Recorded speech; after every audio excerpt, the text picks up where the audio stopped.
నమస్తే, నేను Kavitha. Welcome to I Dream. ప్రస్తుతం మనం ఉన్నాము చిల్కూర్ ఆలయ అర్చకులు రంగరాజన్ గారితో. రంగరాజన్ గారు, నమస్కారం అండి.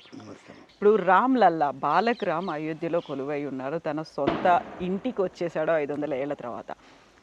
అక్కడ వచ్చినటువంటి ఒక అనుమానం, ఒక డౌట్ అనుకోండి, ఒక వాదన, ఒక విగ్రహానికి ప్రాణ ప్రతిష్ఠ ఎట్లా చేస్తారు? అసలు దేవుడే మనల్ని అందరినీ సృష్టిస్తాడనుకుంటే, దేవుడే మనల్ని అందరినీ కాపాడతాడనుకుంటే, ఒక విగ్రహ రూపంలో ఉన్నటువంటి మనం పూజించబోయేటువంటి ఆ దేవుడికి ప్రాణ ప్రతిష్ఠ జరగడం ఏంటి? అసలు అక్కడ ఉన్నటువంటి పండితులు ఏం చేస్తారు? ప్రాణం వచ్చిందని ఎంత చెప్తారు? ప్రాణ ప్రతిష్ఠ అనేది ఎలా జరుగుతుంది అనే వాదన వచ్చింది.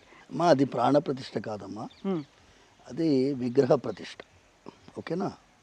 విగ్రహ ప్రతిష్టలో ఆ స్వామివారి మూల విరాట్ అంటాం మేము. ఒకసారి రామ్లల్లా విరాజమాన్ ఎప్పుడు అంటారు? శ్రీరాముల వారు ఇప్పుడు ఇక్కడ ప్రతిష్ఠించబడ్డారు అనగానే మనం అంతవరకు కళ్ళు మూసుకొని ఉంటాం. బట్టలు ఆ నయనోన్మీలనం అంటాం. ఆఖరి ఘట్టం ఏంటి అంటే స్వామివారి యొక్క కళ్ళు, రెండు కళ్ళని మెల్లిగా తెరిపించి, అసలు ఎదురుగా పోయి నయనోన్మీలనం చెయ్యం, కొన్ని సైడ్లో ఉండి చేస్తాం. ఎందుకంటే ఆ మంత్రశక్తి అంత ఉంటుంది కాబట్టి, పవర్ఫుల్గా ఉంటుంది. అది అందులో షోడశన్యాసం చేస్తాం. ఇవన్నీ మీకు మొదలు పెడితే ఎక్కువసేపు పోతుంది కాబట్టి షోడశన్యాసంలో అక్షరన్యాసం, కళాన్యాసం, ఋతున్యాసం ఇన్ని ఉంటాయి. ఏ ఋతువులో ఎలా ఉండాలి స్వామివారికి ఆరాధన అన్ని న్యాసం. న్యాసం మీన్స్ ఇన్వోకేషన్. ఓకేనమ్మా? ఆ న్యాసం చేసినప్పుడు మంత్రశక్తి వల్ల స్వామివారి రూపంలో ఆయన అనుగ్రహ శక్తి వస్తుంది. మనం ఏంటమ్మా, ఆఫ్టర్ ఆల్ స్వామివారి దిగండయ్య అని చెప్పేటటువంటి శక్తి మనకు ఉంటుందా? స్వామివారిని ప్రార్థిస్తాం. అస్మిన్ బింబే సాన్నిధ్యం కురు, స్వామి ఈ బింబం లోపల దిగి మమ్మల్ని అనుగ్రహించండి స్వామి అని ప్రార్థిస్తాం. దిగుతాడు. ఆయన వాగ్దానమే అది. కలియుగంలో అర్చామూర్తిగా ఉంటానని వాగ్దానం చేశాడు. అది ఇప్పుడు మీరు చిన్న విషయం అమ్మా, ఈ సెల్ ఫోన్ ఉంది. సెల్ ఫోన్ ఉందా? ఇప్పుడు దీనిలో సిమ్ కార్డు వేస్తారు కదా, సిమ్ కార్డు వేస్తారా? నేను ఇప్పుడు సెల్ ఫోన్ పగిలి కొట్టేసిన అనుకోండి, ఈ సిమ్ కార్డు ఉంటుంది కదా, ఈ సిమ్ కార్డు ఇంకో సెల్ ఫోన్లో పెడితే అది పనిచేస్తుంది కదా. ఓకేనా? ఇప్పుడు ఈ సిమ్ కార్డు, సెల్ ఫోన్ పగిలిపోయింది కాబట్టి నెట్వర్క్ పోయినట్టు అనుకుంటామా? ఉంటుంది కదా నెట్వర్క్. ఇప్పుడు దీంట్లో నెట్వర్క్ వస్తుందా? లేదు, రాదు. సెల్ ఫోన్లో వస్తుంది. సెల్ ఫోన్లో నెట్వర్క్ ఇంక్లూడ్ చేయగలిగే శక్తి ఎవరికి ఉంటుంది? మ్యానుఫ్యాక్చరింగ్ చేసేవాడికి ఉంటుంది. ఆ కంపెనీలో ఉంటుంది, వాడికి కోడింగ్ ఉంటుంది, ఏదో ఉంటుంది.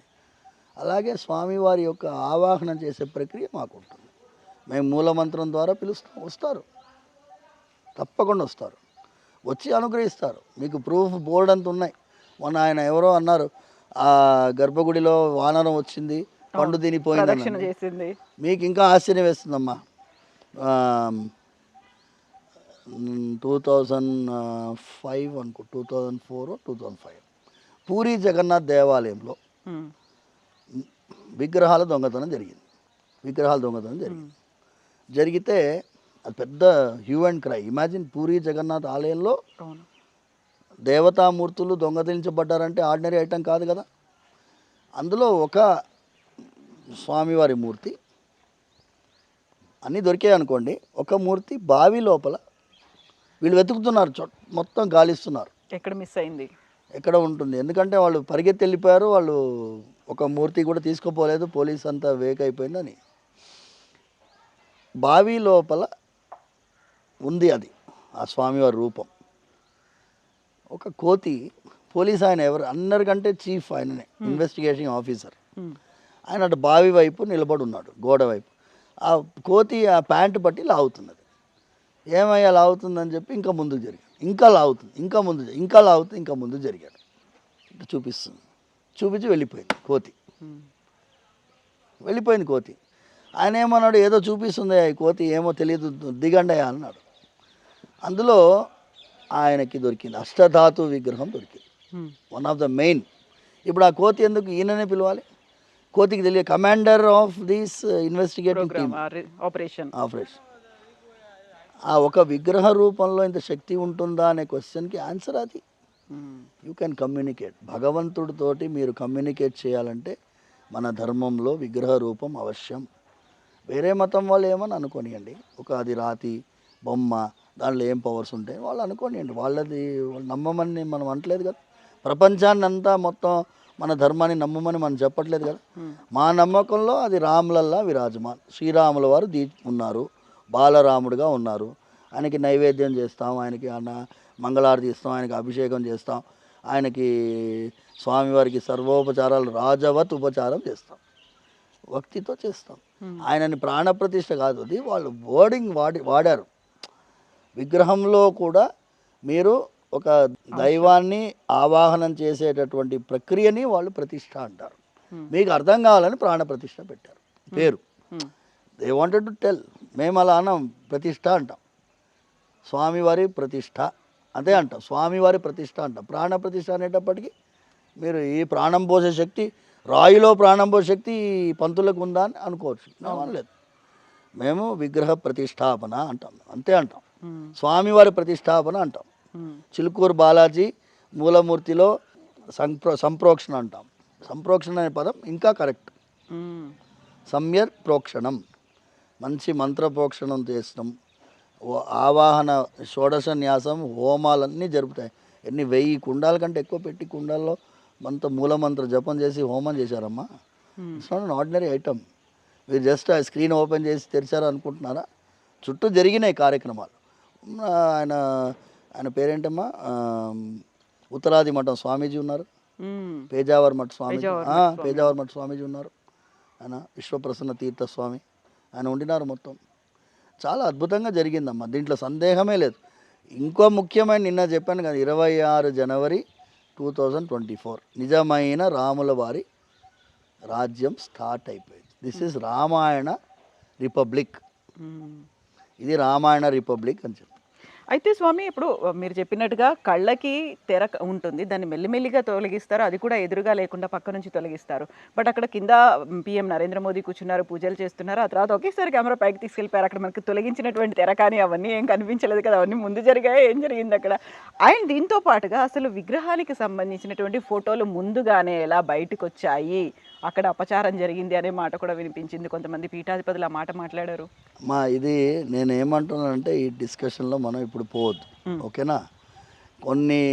కొన్ని ప్రతిష్టలో, ఇప్పుడు ఇస్కాన్ దేవాలయం ప్రతిష్ట ఉందనుకోండి, వాళ్ళు ఈ విగ్రహానికి ఫొటోస్ గురించి వాళ్ళు ఏం అబ్జెక్షన్ చేయరు. మీరు చూడండి, ఇట్స్ ఓపెన్. మూల విరాట్ను కూడా తీసుకోవచ్చు. ఇప్పుడు మా దగ్గర అన్నారు అనుకో, మూల విరాట్ తీయకూడదు అని అంటాం. ఎందుకంటే మేము మూల విరాట్ని శాంతాకారం విశ్వరూపంగా ధ్యానిస్తాం, విరాట్ మూర్తిగా ధ్యానిస్తాం. విరాట్ మూర్తి కోటి సూర్య సమప్రభాయ నమః అంటాము. అందుకోసం మేము విరాట్ మూర్తిని మీరు చూడలేరు, మీరు తట్టుకోలేరు, మీ వల్ల కాదు అని మేము అంటాం. కొన్ని దేవాలయాల్లో లైవ్ టెలికాస్ట్ పెడతారు. ఇప్పుడు ఉడిపిలో కూడా కెమెరా పెడతారు.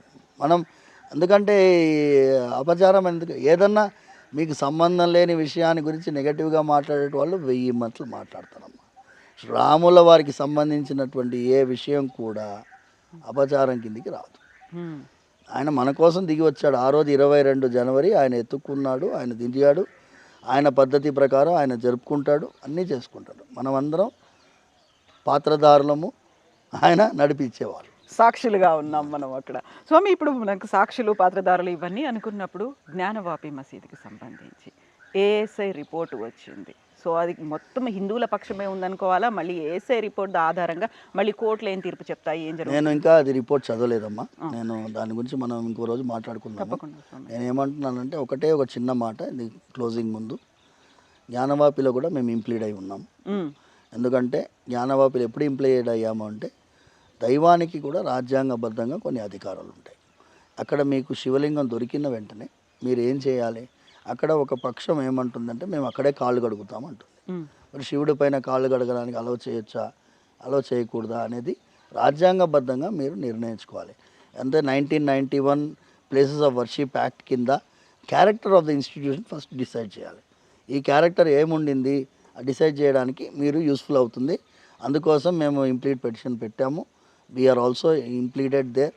దాని ప్రకారం భగవంతుడు, ఇప్పుడు నేను చెప్పాను కదా, రాజ్యాంగంలో ఆర్టికల్ 26లో రాముల వారు ప్రతిష్ఠితులు అయ్యారు కాబట్టి సుప్రీంకోర్టులో కూడా కొంచెం జడ్జిలకు కూడా కొంచెం రాముల వారు ధర్మాన్ని అలవాటు చేయాలని ప్రార్థిస్తాం. ధన్యవాదాలు స్వామి. Thank you so much. మళ్ళీ మనం మాట్లాడుకుందాం స్వామి. Thank you Swamy.